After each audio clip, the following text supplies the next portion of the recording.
हट भी तू करे, हर हट भी तू करे, हर हट भी तू करे, हर हट भी तू करे। बोले बली बाणी, बोले बोली बाणी, हर हट भी तू करे, हर हट भी तू करे, हर हट भी तू करे, हर हट भी तू करे। साहिब सदा दूर है, साहिब सदा दूर है, क्या ऊंची कर पुकार। हर हट भी तू करे, हर हट भी तू करे।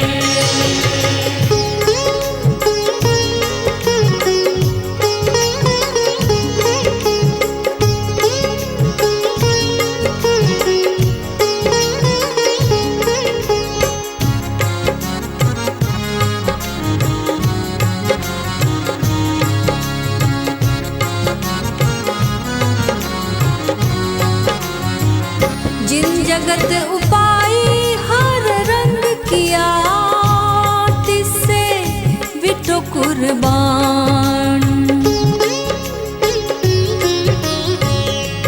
आपो छोड़ता सब मिले, सच्चा हो विचार। हर हट भी तू करे, हर हट भी तू करे, हर हट भी तू करे, हर हट भी तू करे।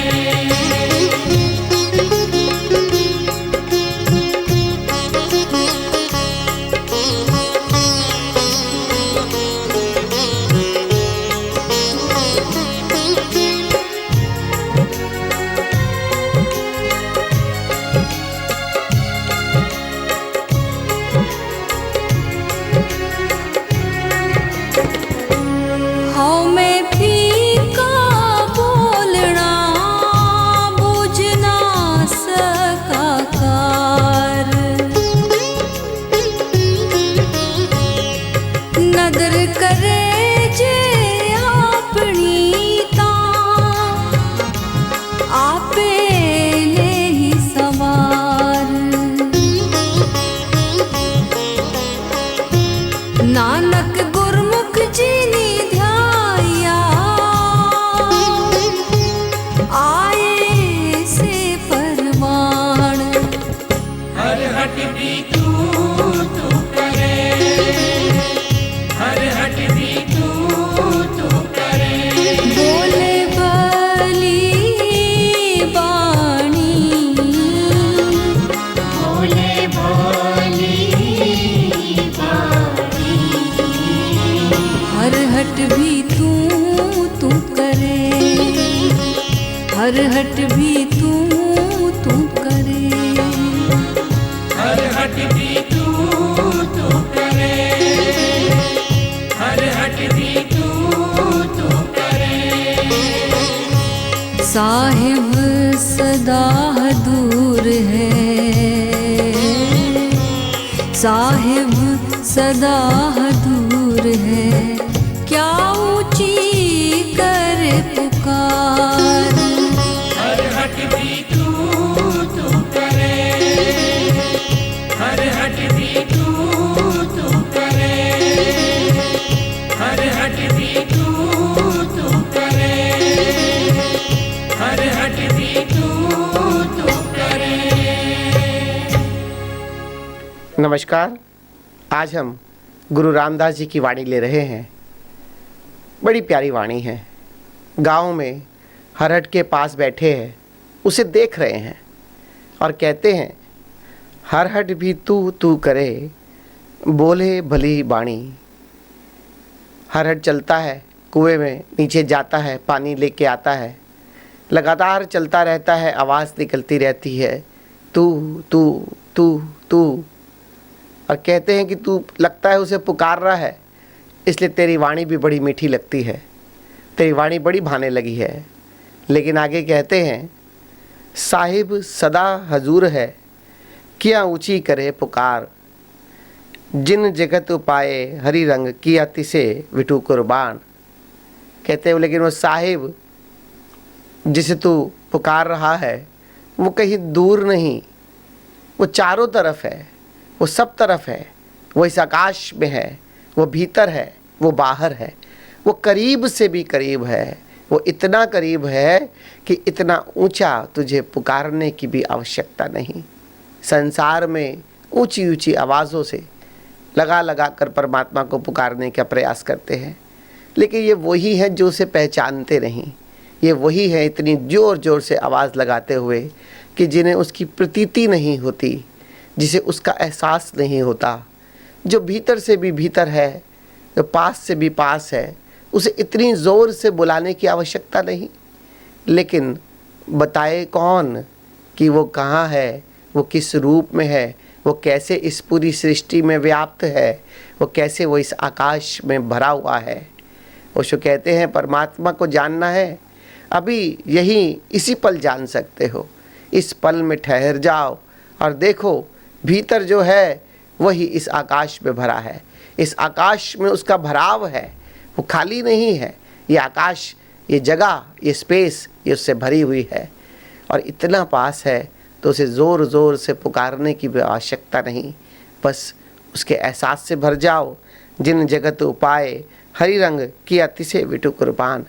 और उसने पूरे जगत में, पूरी सृष्टि में अपने आप को उसमें फैला दिया है, अपने आप से उसे भर दिया है।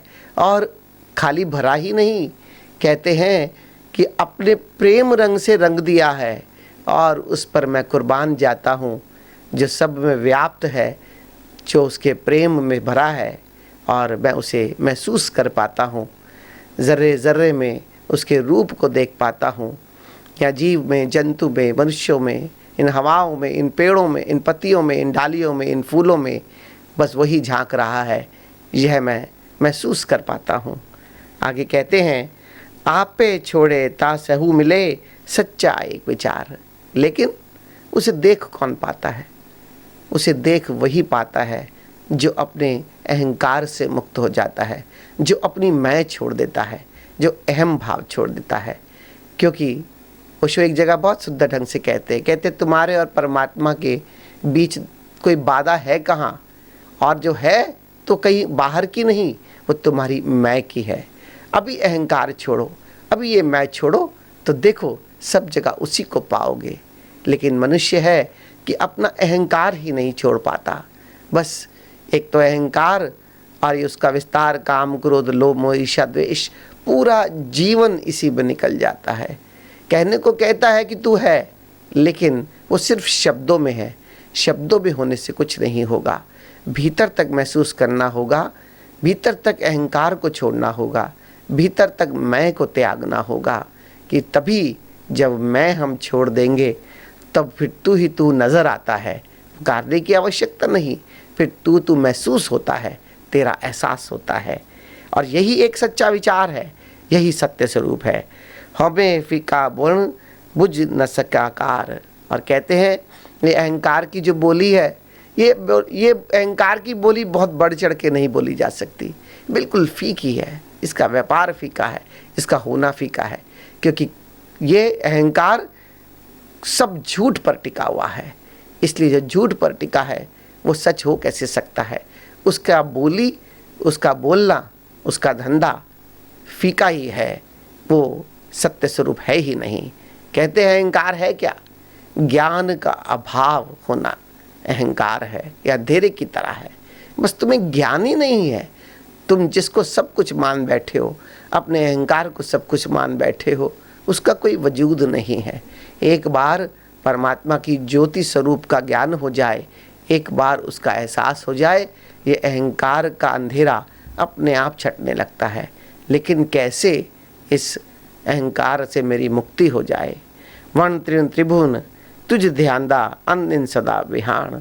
और कहते हैं वन, ये घास, ये पूरा सारी सृष्टि, ये त्रिभुवन, ये सब पर तेरी नज़र है, सब में तू बसता है, सब तेरे ध्यान में है, सब तेरी नज़र में है और तू सबका इतना ख्याल रखता है। बिन सदगुरु किन्ने न पाया कर कर थके विचार। अब यहाँ पर सूत्र दे देते हैं कि सारी बात तो है कि वो इतना पास है, वो पूरी सृष्टि में व्याप्त है, लेकिन बताएगा कौन, एहसास कौन करवाएगा, कौन है जो मुझे उससे मिला देगा, कौन है जो उससे साक्षात्कार करवा देगा। ये ऐसे नज़रें तो नहीं देख पाती तुझे, कौन है जो मुझे अपनी दृष्टि देकर तेरा दीदार कराएगा और फिर वो दृष्टि मेरी हो जाएगी। ओशो एक जगह कहते हैं इतने लोग हैं सदगुरु होने का दावा करते हैं कि मैं गुरु हूँ, मैं सिखा सकता हूँ, मैं बता सकता हूँ, लेकिन तुम खोजोगे कैसे? इतनी भीड़ है, कैसे जानोगे? और उत्तर देते हैं, कहते हैं जो तुम्हें पहले अपनी आँख से परमात्मा दिखा दे और फिर परमात्मा तुम्हारी संपदा बन जाए, उससे कम में किसी को गुरु ना जानना। और ये बौद्धिक नहीं, ये जो ज्ञान है, इस ज्ञान के एहसास से भरना होगा। ये अनुभव की बात है, ये सोचने और विचारने की बात नहीं, यह कोई कल्पना की बात नहीं, यह परमात्मा अनुभव का नाम है, जिसे तुम महसूस कर सकते हो, जिसे तुम जान सकते हो, जिसे गुरु रामदास जी यहाँ बता रहे हैं कि तू कहने की भी ज़रूरत नहीं, वो सदा हजूर है, वो सदा हाजिर नाजिर है। लेकिन ये कल्पना की बात नहीं कर रहे, वो अनुभव की बात कर रहे हैं, वो कैसे मुझे उसकी प्रतीति हो जाए। और कहते हैं बिन गुरु किने न पाया कर कर थके विचार। बिना गुरु के उसे कोई नहीं पा सकता। कितना विचार करो, कितना प्रयास करो, कितनी सोच में पड़े रहो, लेकिन कैसे पाओगे?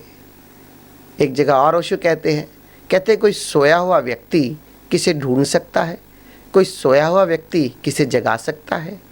सारा संसार तो सोया हुआ है। अब कौन बताएगा कि उठो, आँख से पट्टी हटाओ, देखो बाहर उजाला है? कौन बताएगा कि ये परमात्मा है? कोई जागा हुआ व्यक्ति आकर आपको आवाज़ देगा, आपको पुकारेगा, कहेगा उठो, देखो बाहर कितना सुंदर उजाला फैला है। तो कोई जागा हुआ व्यक्ति किसी सोए हुए व्यक्ति को उठा सकता है, कोई सोया हुआ व्यक्ति किसी सोए हुए व्यक्ति को नहीं उठा सकता। और जागा हुआ व्यक्ति कौन है?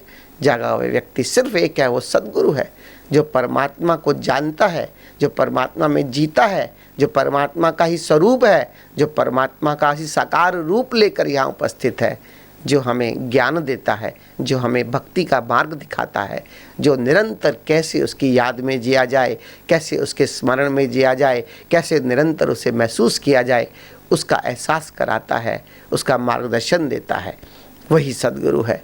बिना सद्गुरु के उसे नहीं पाया जा सकता, कितना भी विचार करो। नदर करे जे आपनी ता आपे ले सवार। और लेकिन यहाँ कहते हैं कि वो स्वयं ही हम पर दृष्टि डालता है, वो स्वयं हम पर कृपा करता है, उसकी दृष्टि हम पर टलती है, तभी हम उसे जान सकते हैं, तभी हम उसे पहचान सकते हैं।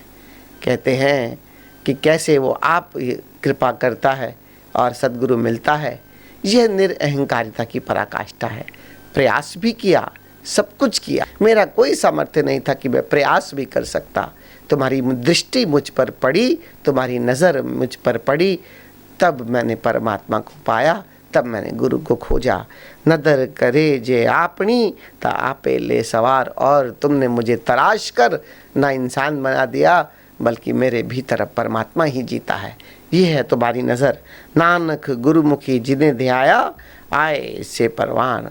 और कहते हैं गुरु नानक देव जी गुरु रामदास जी के माध्यम से कहते हैं कि जिसने जो गुरुमुखी हो गया, जिसने गुरु का सानिध्य प्राप्त कर लिया, जो गुरु के चरणों में बैठ गया, जिसने अपने गुरु का नाम अपने भीतर अपने हृदय में पूरा प्रेम से ध्यान दिया, जिसने अपने भीतर गुरु के चरणों का ख्याल हमेशा हमेशा बना लिया, जिसने उससे प्रेम किया, बस उसी ने परमात्मा को पाकर वो परमात्मा के द्वार में स्वीकृत हो गए, वही परवान चढ़ गए। उससे कम में कोई नहीं।